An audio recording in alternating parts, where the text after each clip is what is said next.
여러분 안녕하십니까? 광주시 주상복합 아파트의 외벽 붕괴 사고 속보로 시작합니다. 실종자 6명을 찾기 위한 수색 작업이 오늘 낮부터 시작됐습니다.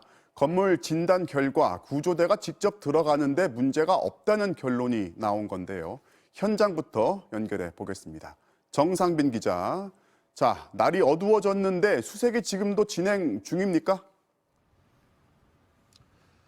네, 현재는 해가 지고 너무 어두워지면서 수색 작업이 다시 중단된 상태입니다. 어젯밤 중단됐던 수색 작업은 오늘 낮부터 다시 진행됐습니다. 오늘 아침부터 드론 등을 이용한 안전 점검이 시작됐습니다. 그 결과 지하에서 꼭대기까지 내부에 구조대가 들어가 직접 수색 작업을 하는 데는 문제가 없다는 결론이 나왔습니다. 그러면서 오전 11시 50분부터 수색견 6마리와 인력이 들어가 38층까지 내부 수색을 진행했는데요. 건물 내부 26층부터 28층까지 구역에서 일부 구조견들이 약한 특이 반응을 보인 것으로 알려졌습니다. 실종자들이 발견될 수 있을지 기대감이 일기도 했지만 건물 내부에 대형 콘크리트 잔해와 장애물이 너무 많은 데다 붕괴 지점이 벼랑처럼 위험한 상태여서 구조대원이 근처에 접근하지는 못한 것으로 알려졌습니다. 내부 상황이 매우 열악한 상태여서 소방당국은 초대형 크레인을 동원해 잔해를 조금씩 드러내는 방법으로 수색을 진행할 수 있을 것으로 보고 있습니다. 지금요, 이제 공사용 타워 크레인이 무너진 건물 옆에 이제 위태롭게 서 있는데 아파트 바로 앞이 이게 버스 터미널이란 말이죠. 뭔가 대책이 있어야겠어요. 네, 현재 건물에 연결된 타워 크레인은 건물과 크레인을 고정하는 브레이싱이라고 하는 부분이 떨어져 나간 상태입니다.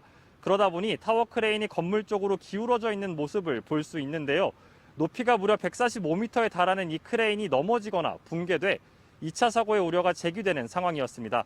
실종자가 있을 것으로 추정되는 구역에 타워 크레인 붕괴 가능성이 있기 때문에 오늘 오전에 진행된 안전 진단에서는 크레인을 해체해야 하자는 결론이 나왔습니다. 이를 위해서 내일 전북 군산에서 초대형 타워 크레인이 이곳으로 이송될 예정인데요. 본격적인 해체 작업은 오늘 16일쯤부터 시작될 것으로 보입니다. 지금까지 광주 붕괴 사고 현장에서 MBC 뉴스 정상빈입니다. 네, 실종자의 가족은 애가 타는 마음으로 어제 하룻밤을 보내야 했습니다. 둘째 날에 해가 졌지만 생존 상태로 발견됐다는 소식이 없다 보니 발만 동동 구르고 있습니다. 애타는 가족을 한신구 기자가 만나봤습니다. 사고 소식을 듣자마자 달려나온 붕괴 현장. 영하 5.6도까지 떨어지는 강추위, 그리고 세찬 눈바람 속에 고대하던 수색 작업은 더디게 진행됐습니다. 가족들의 마음은 새카맣게 타들어갑니다. 빨리 들어가서 사람을 구해달라고. 왜 이렇게 왔다 갔다 기자들만 깔리고. 추가 붕괴 위험 때문에 밤사이 중단됐던 수색. 동이 트자마자 재개되길 기다렸지만 기다려라, 소관이 아니다라는 형식적인 답변만 돌아오자 분통을 터뜨립니다. 저희가 우선 담당도 없고 저희한테 뭘 안내해주는 그런 것도 없고 저희가 지금 패싱 당해야 돼요. 실종된 작업자는 60대 남성 2명과 50대 남성 4명. 저 안에 있을 아버지 혹은 남편에게 애타게 휴대전화를 눌러보지만 응답 없는 전화기를 붙들고 발만 동동 구릅니다. 생존의 골든타임은 가뭇없이 지나가고 기다림에 지친 가족들의 애타는 마음은 이내 울분으로 바뀝니다. 내 가족이라면 이렇게 안 놔둬요. 12시간만 있어보라고요. 8시간만 있어보라고. 가만히 저기 가서 영하 6도 7도 되는데 가만히 놔둬도 죽게 생겼는데 그 사람이 목숨이 있었으면 얼마나 공포가 저기에 있었건지 하고. 당국이 마련해준 임시 거처도 마다한 채 사고 현장을 지키고 있는 실종자 가족들은 흘러가는 시간 속에서 신라 같은 희망을 이어가고 있습니다. MBC 뉴스 한신구입니다. 붕괴된 건물을 보면 대체 아파트를 어떻게 지었길래 하는 말이 저절로 나옵니다. 목격자들은 전쟁이나 지진을 연상할 정도로 공포스러웠다고 증언합니다. MBC가 입수한 화면과 증언을 통해서 무엇이 문제였는지 붕괴 당시 상황을 재구성해 보았습니다. 우정훈 기자입니다. 공사가 한창이던 아파트 콘크리트 구조물이 마치 흙더미가 바스러지듯 아래로 쏟아집니다. 어메, 어떡해. 폭포처럼 쏟아져 내리는 잔해물이 고압 전선을 끊어 붉은 불꽃이 튀어오르고 도심은 삽시간에 희뿌연 먼지로 뒤덮입니다. 싹 쏟아져 버려 있는 거야. 이라고 침대가 이라고 이상 흔들었어. 지진 난 줄 알았지. 높이 39층의 현대 아이파크 아파트는 작업자들이 옥상에서 콘크리트를 거푸집에 붙는 타설 작업을 하던 중 건물 23층부터 38층까지 외벽과 바닥이 무너져 내렸습니다. 사고의 여파로 주변 아파트와 상가 200여 세대의 전기가 끊겼습니다. 뭐지 쿵 하고 소리가 나. 이제 불이 다 가본 거야. 텔레비가 꺼져버리고 가스도 가버리고 다 가버리고 밖에 나오니까 사람들이 막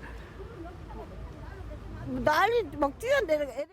공사장 바로 옆을 지나던 운전자는 지나온 직후 잔해가 쏟아져 간신히 화를 피할 수 있었습니다. 공사 현장 주변 주민들은 이번 사고 이전에도 벽돌이나 잔해물이 떨어지는 등 위험한 순간이 반복됐지만 달라지는 것은 없었다고 주장했습니다. 벽돌이라거나 그런 거 떨어질 수 있겠구나. 한 번씩 이렇게 떨어지는 적도 있긴 있었거든요. 그리고 그냥 이렇게 떨어지는 거 떨어지겠구나 이렇게 생각했는데. 현대산업개발의 국내 시공사 순위는 9위. 대형 건설사의 공사 현장이었지만 감리와 관리가 제대로 이루어지지 않아 발생한 참사라는 지적입니다. 안전관리 계획이나 안전점검이나 구조 감리를 하면서 이것을 매우 눈으로 정말 눈을 부릅뜨고 확인을 했어야 됨에도 불구하고 이런 것들을 등하시한 거죠. 광주 학동 재개발 현장 붕괴 사고에 상처가 아물기도 전에 또 다시 터진 대형 사고. 예견된 인재를 막지 못한 현대산업개발에 대해 비난이 거세지고 있습니다. MBC 뉴스 우종훈입니다. 보통 겨울에는 춥고 해도 짧아서 콘크리트가 잘 마르지 않습니다. 전문가들은 다 굳지도 않은 데에다 콘크리트를 다시 붓다가 버텨내지 못하고 붕괴됐을 가능성을 제기합니다. 결국 부실 공사를 의심할 수밖에 없다는 겁니다. 이다연 기자입니다. 콘크리트와 한데 뭉쳐 있어야 할 철근들이 앙상한 몰골을 드러내고 있습니다. 39층 최상부층에서 발생한 충격에 16개 층에 걸친 천장의 상판과 외벽이 차례로 모두 무너져 내렸습니다. 이 발코니나 거실들이 전부 다 통으로 내려앉았거든요. 그 이야기는 슬래브 자체가 견디지 못했다는 그런 이야기입니다. 기온이 낮은 겨울철에는 콘크리트가 딱딱하게 굳기까지 시간이 더 많이 필요합니다. 특수 재료를 쓴다고 해도 양생, 즉 콘크리트가 충분히 굳을 수 있도록 2주에서 3주가량 기다려야 합니다. 하지만 이번 사고의 경우 38층 이하에서 슬랩으로 불리는 천장 상판 콘크리트가 충분히 굳지 않은 상태에서 위층에 다시 콘크리트를 붓는 타설 작업을 하다 보니 무게를 견디지 못하고 무너져 내렸을 가능성이 제기되고 있습니다. 좀 안전성을 확보하기 위해서는 2주에서 3주 정도를 견뎌줘야 되는데 아마 여기 현장 같은 경우에는 아마 일주일 만에 한 층을 올렸을 수도 있어요. 즉 현대산업개발이 공사 기간을 단축하기 위해 공사를 서둘렀다는 추론이 가능한데 실제로 이와 관련된 증언도 나왔습니다. 일이 너무 촉박하니까 일을 너무 심하게 시켰어요. 그리고 일요일도 하고 어제 같은 경우는 눈도 오고 날씨도 춥고 하는데 또 건물 최상단에는 콘크리트를 굳게 하는 데 쓰는 보양천막을 씌운 거푸집이 있었는데 강한 바람이 불면서 하중이 높아지고 피해를 키웠을 가능성도 제기됐습니다. 근본적인 것은 너무 타이트한 공기 속에서 그 입주 잔자를 맞추려고 보니까 안전수칙이나 품질에 대한 어떤 관리를 하지 않고 공사를 하는 중에 이런 사고가 난 걸로 보여져요. 국토부는 정확한 사고 원인 분석 등을 위해 중앙건설 사고조사위원회를 구성해 2달간 운영할 계획이라고 밝혔습니다. 문재인 대통령도 사고 예방과 재발 방지를 위해 안전대책 강화 등 후속 조치에 만전을 기하라고 지시했습니다. MBC 뉴스 이다현입니다. 7개월 전 철거하던 건물이 버스를 덮치면서 9명이 숨진 광주 학동 참사도 시공사가 현대산업개발이었습니다. 이 회사가 오늘 다시 한번 고개를 숙였는데요. 광주시는 이 회사가 광주에서 진행 중인 모든 공사를 중지시켰습니다. 보도에 송정근 기자입니다. 지난해 6월 광주 학동의 재건축 건물이 도로 쪽으로 쓰러졌습니다.